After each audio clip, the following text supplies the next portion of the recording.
Bonjour à tous. Nous sommes le 9 mai, la journée de l'Europe. La journée de l'Europe qui célèbre la paix et l'unité en Europe. D'abord, c'est une journée qui a du sens. Nous ne devons pas l'oublier.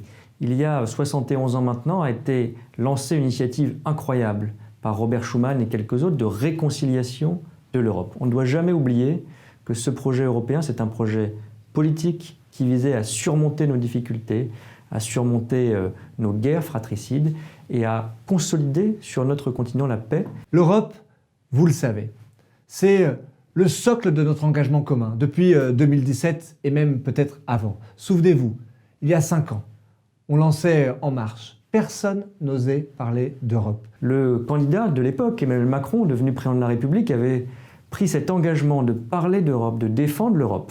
Pas de dire que tout va bien, pas de manière naïve, mais en faisant des propositions. L'Union européenne, c'est notre identité. L'Union européenne, c'est nous.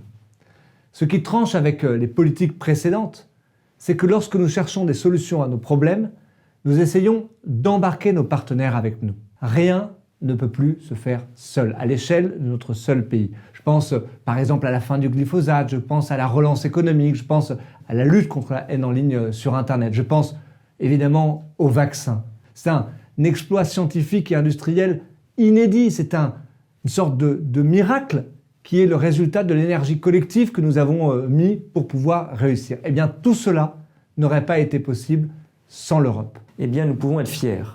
Nous pouvons être fiers d'avoir réformé le travail détaché, d'avoir engagé l'Europe de la défense. Nous pouvons être fiers d'avoir permis le plan de relance européen qui va construire la croissance. Tout cela n'aurait pas été possible non plus sans celles et ceux qui font le travail tous les jours. Je pense à nos députés du groupe Renaissance, ceux que vous avez contribué à faire élire. Ils font un travail incroyable. On commence ce 9 mai la conférence sur l'avenir de l'Europe, un exercice ouvert, inédit, où chacun peut contribuer pour, pendant un an, donner des idées, faire des critiques, émettre des rêves ou des propositions. En janvier prochain, la France prendra la présidence du Conseil de l'Union européenne.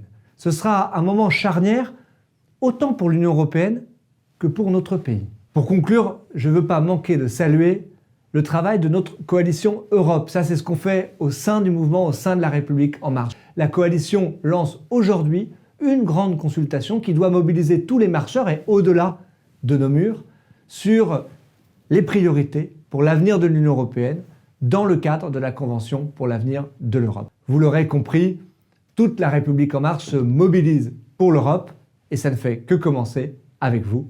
Alors, joyeuse fête de l'Europe, continuez le combat tous ensemble.